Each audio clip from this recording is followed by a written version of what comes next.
అంశము పునరుత్థాన పండుగ లేక క్రీస్తు పునరుత్థానుడై మరణమును జయించి లేచుట. యోహాను సువార్త 20వ అధ్యాయము మొదటి నుంచి 18 వచనాల వరకు మనం చదివితే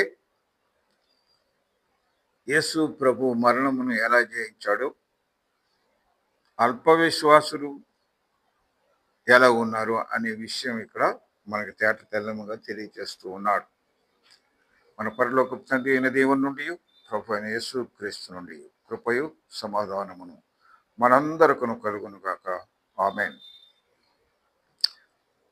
ఆదివారమున ఇంకను చీకటిగా ఉన్నప్పుడు మగ్దలేని మరియు పెందలకడి సమాధి వద్దకు వచ్చి సమాధి మీద నుండి రాయి తీయబడి ఉంట చూచాను గనుక ఆమె పరిగెత్తుకుని సీమోను పేతురుని ఎద్దకు, యేసు ప్రేమించిన మరి ఒక శిష్యుని ఎద్దకు వచ్చి ప్రభువును సమాధిలో నుండి ఎత్తుకొని పోయేది. ఆయనను ఎక్కడ ఉంచురో ఎరుగుమని చెప్పాను.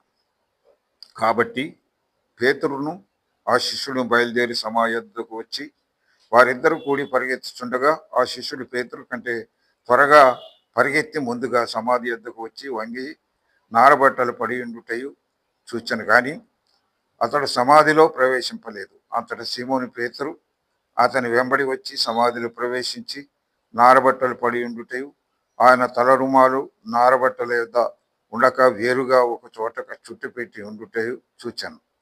అప్పుడు మొదట సమాధి యొద్దకు వచ్చిన ఆ శిష్యుడు లోపలికి పోయి చూచి నమ్మాను. ఆయన మృతుల్లో నుండి లేచుట అగత్యమని లేఖనము వారింకనూ గ్రహింపలేరు. అంతటా ఆ శిష్యులు తిరిగి తమ వారి యొద్దకు వెళ్ళిరి. అయితే మరియా సమాధి బయట నిలిచి ఏడ్చుచుండెను. ఆమె ఏడ్చుచూ సమాధిలో వంగి చూడగా తెల్లని వస్త్రములు ధరించిన ఇద్దరు దేవదూతలు యేసు దేహము ఉంచబడిన స్థలములో తల వైపున ఒకడును కాళ్ళు వైపున ఒకడును కూర్చుండుట కనబడెను. వారు, అమ్మా, ఎందుకు ఏడ్చుతున్నావని ఆమెను అడుగ్గా, ఆమె, నా ప్రభువుని ఎవరో ఎత్తుకుని పోయిరి, ఆయనను ఎక్కడ ఉంచిరో నాకు తెలియదని చెప్పాను. ఆమె ఈ మాట చెప్పి వెనుక తట్టు తిరిగి యేసుని చెండుట చూచాను, కానీ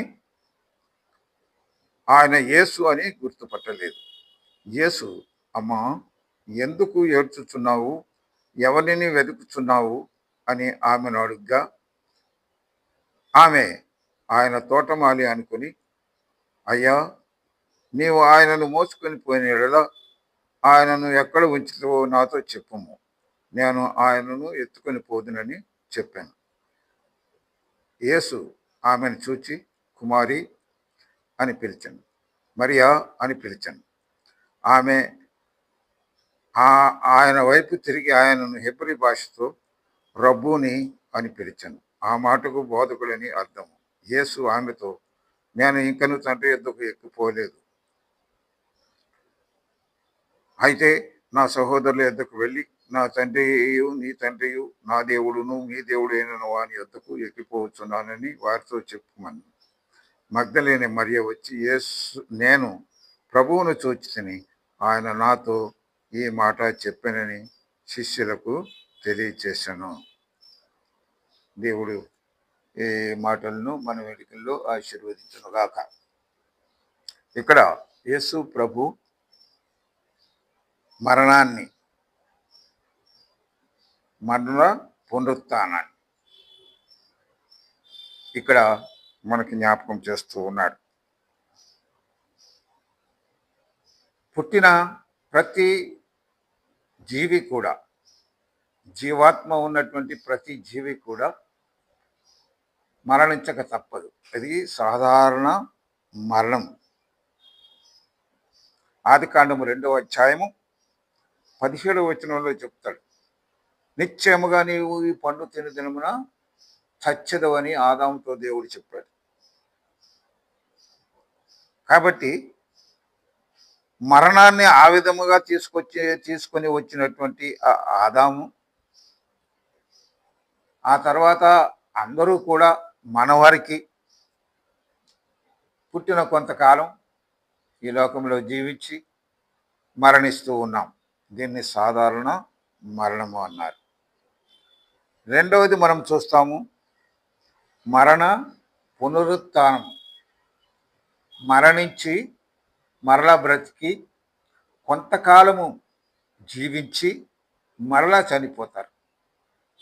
అలాగూ మనము దీన్ని మరణ పునరుత్థానము అంటున్నాం. లాజర్ని యేసు ప్రభు బ్రతికించినప్పుడు లాజరు సజీవుడై లేచాడు, కొంతకాలం మరలా జీవించాడు, మరలా చనిపోయాడు. అలాగే యాయీరు కుమార్తె చనిపోయినప్పుడు యేసు ప్రభు ఆమెను తల్లి తాకుమి అన్నప్పుడు ఆమె చిన్నది బ్రతికింది. ఆమె కొంతకాలం బ్రతికింది, మరలా చనిపోయింది. దీన్ని మరణ పునరుత్థానము అన్నాం. అయితే ఇది జీవ పునరుత్థానం. యేసు ప్రభు మరణించాడు, సమాధి చేయబడ్డాడు, తిరిగి లేచాడు, అనేకులకు కనపడ్డాడు, పరలోకానికి ఆరోహణమై ఇప్పుడు కూడా జీవిస్తూ ఉన్నాడు. నిరంతరము ఆయన జీవించేవాడు కనుక అది మరణ పునరుత్థానము అన్నారు. జీవ పునరుత్థానము అన్నారు, మరణ పునరుత్థానము కాదు, జీవ పునరుత్థానం. ఈ పునరుత్థానంలో యేసు ప్రభు మాత్రమే ఉన్నట్లుగా మనము చూస్తున్నాం. కాబట్టి యేసు ప్రభు ఇక్కడ జరిగిన సంఘటన ఆదివారం రోజున, శనివారం విశ్రాంతి దినము, యూదులందరూ విశ్రాంతి తీసుకొని స్త్రీలందరూ ఆయన దేహానికి పూయాలని ప్రశస్తమైనటువంటి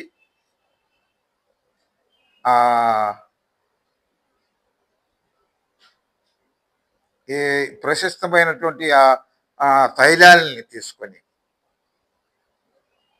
ఆదివారం పెందరకడి లేచి సమాధి వద్దకు వెళ్ళాలని, ఇక్కడ మగ్దలేని మరియా అనేటటువంటి ఆ మరియా యేసు సమాధి వద్దకు వచ్చినట్లుగా మనం చూస్తున్నాం. ఆమె చూసినప్పుడు సమాధి మీద ఉన్నటువంటి రాయి తెరవబడింది, అక్కడ ఎవరు ఆమెకు కనపడలేదు. అప్పుడు ఆమె పరిగెత్తుకుని వెళ్ళిపోయింది. పేతురుని వద్దకు వెళ్ళి మొట్టమొదటిగా చెప్పేసింది, ఆ సమాధిలో యేసు ప్రభు దేహము లేదు అంటే, యేసు ప్రభు నేను తిరిగి లేస్తానని వారితో 3 సార్లు చెప్పినటువంటి మాటలు వారెవ్వరికీ గుర్తులేవు. అంత అవిశ్వాసముతో వారు ఉన్నారు. కాబట్టి పేతురు యోహానులు పరిగెత్తారు, సమాధిలోకి వెళ్ళారు, సమాధి దగ్గరికి పరిగెత్తారు. యోహాను సమాధి దగ్గరికి వెళ్ళి తొంగు చూసి ఆయన దేహం కనబడక ఆలోచనలో ఉన్నప్పుడు పేతురు పరిగెత్తుకుని లోపలికి వెళ్ళి చూసినప్పుడు ఆయన నార వస్త్రాలు ఆ సమాధిలో మనం ఆయన చూచి, ఆయన తలరుమాలు వేరొక చోట చుట్టబడి ఉండటం కూడా చూచి ఎటు తోచక వెళ్ళిపోయారు. అప్పుడు శిష్యులు లోపలికి పోయి చూచి నమ్మారు. ఆయన మృతుల్లో నుండి లేచుట అగత్యమును లేఖనము వారు ఇంకనూ గ్రహింపరైరి అంటాడు అక్కడ. కాబట్టి అంత విశ్వాసంగా బ్రతికిన వాళ్ళు కూడా ఆయన తిరిగి బ్రతుకుతాడనే విశ్వాసం వారి హృదయాల్లోకి రాలేదు. అయితే మరి ఆ సమాధి దగ్గర ఉండి ఏడుస్తూ ఉందట. ఏడుస్తూ ఉంటే ఏమైంది?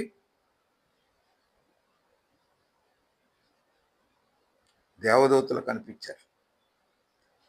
ఆయన కాళ్ళ వైపున ఒక దూత,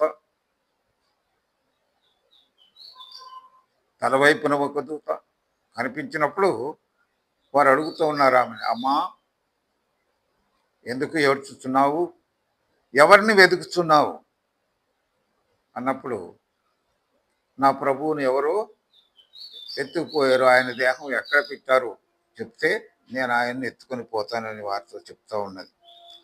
అప్పుడు యేసు ప్రభు కూడా, అమ్మా ఎందుకు ఏడ్చుతున్నావు, ఎవరిని వెతుకుతున్నావు అని ఆమెను అడుగ్గా 20వ అధ్యాయం 15వ వచనంలో అంటాడు ఈ మాట. ఆమె ఆయన తోటమాలి అనుకుని, అయ్యా నీవు ఆయనను మోసుకొని పోయిన ఎడల ఆయనను ఎక్కడ ఉంచుతావో నాతో చెప్పుము, నేను ఆయనను ఎత్తుకొని పోదునని చెప్పాను. యేసు ఆమెను చూచి మరియా అని పిలిచాడు. పేరు పెట్టి పిలిచాడు. పేరు పెట్టి పిలిచినప్పుడు ఆమె యేసు అని గ్రహించి అరబీ భాషలో రబ్బూని అని పిలిచింది. ఆ మాటకి బోధకుడా అని అర్థం. ఆ మాటకు బోధకుడా అని అర్థం.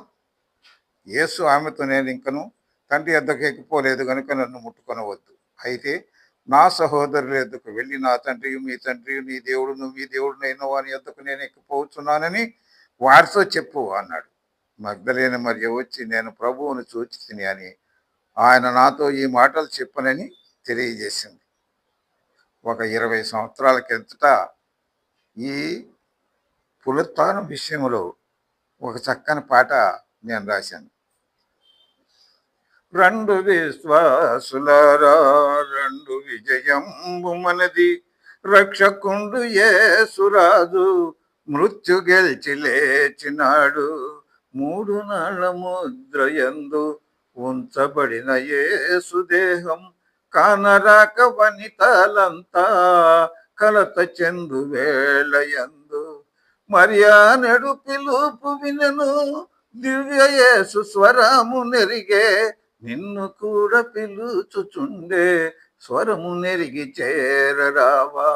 రెండు విశ్వాసులారా, రెండు విజయంబు మనది, రక్షకుండు యేసురాజు మృత్యు గెలిచి లేచినాడు. పాప పంకమంటినట్టి ప్రజల నెల్ల యేసురాజు శుద్ధి చేసి కల్వరిలో సద్దుమణగ చేసినాడు. ఎంత పాపులైన క్రీస్తు రక్తధార తాకగానే శుద్ధులైన వారిలో సిద్ధులగుచు వెలుగవచ్చు. రెండు విశ్వాసులారా, రెండు విజయంబు మనది, రక్షకుండు యేసురాజు మృత్యు గెలిచి లేచినాడు. కాబట్టి ఆయన మృత్యు గెలిచి లేచాడు. ఎంత పాపులైన క్రీస్తు రక్తధార తాకగానే శుద్ధులైన వారిలో ప్రసిద్ధులుగా వెలగటానికి ప్రభు తన కృపను అనుగ్రహిస్తాడు. అయితే ఆయన లేచిన తర్వాత 8వ దినాన శిష్యులందరూ లోపల ఉన్నప్పుడు, యోహాను సువార్త 20వ అధ్యాయము 26వ వచనంలో వారితో తోమా కూడా ఉన్నాడు. అంతకుముందు తోమా ఏమన్నాడు? ఆయన గాయముల్లో నేను వేలు పెట్టి చూస్తున్నాను కానీ నేను నమ్మను అన్నాడు. అలాంటి అవిశ్వాసం ఒకవేళ మనలో ఉంటే మనము దాన్ని తీసివేసుకోవాలని ప్రభు మనల్ని హెచ్చరిస్తూ ఉన్నాడు. అప్పుడు యేసు మధ్యన నిలిచి మీకు సమాధానం కలుగునుగాక అన్నాడు. తర్వాత తోమాను చూచి, నీ వ్రేలు ఇటు చాచి నా చేతులను చూడుము, నీ చెయ్యి నా ప్రక్కలో ఉంచి అవిశ్వాసివి కాక విశ్వాసివై ఉండు అన్నాడు. కాబట్టి అవిశ్వాసముగా కాక విశ్వాసముతో ఉండాలి. అందుకు తోమా ప్రభువుతో, నా ప్రభువా నా దేవా అన్నాడట. అన్నప్పుడు యేసు, నీవు చూచి నమ్మావు, కానీ చూడక నమ్మిన వారు ధన్యులు అన్నాడు. మనము చూడకుండానే యేసు ప్రభువు నమ్ముతున్నాం దేవుడని, యెహోవా దేవుడు అని నమ్ముతున్నాం. యేసు ప్రభు యెహోవా దేవుడు, తండ్రి, కుమారులు, పరిశుద్ధాత్మగా ఈ లోకంలో సంచరిస్తున్నాడని విశ్వసిస్తున్నాం కనుక మనము నేడు ధన్యులము. ఆయన పునరుత్థాన పండుగలో మనం పాలుపొంది సంతోషించి ఆయన పునరుత్థాన జీవమును మనం కూడా పొందుకొని సాతాన్ని జయించి పరలోకంలో ప్రవేశించుటకు దేవుడు తన కృప సహాయములను మనకు మెండుగా దయచేయునుగాక. సమస్త జ్ఞానమునకు మించిన దేవుని సమాధానము మన హృదయములకును తలంపులకును కావలి ఉండునుగాక. ఆమెన్.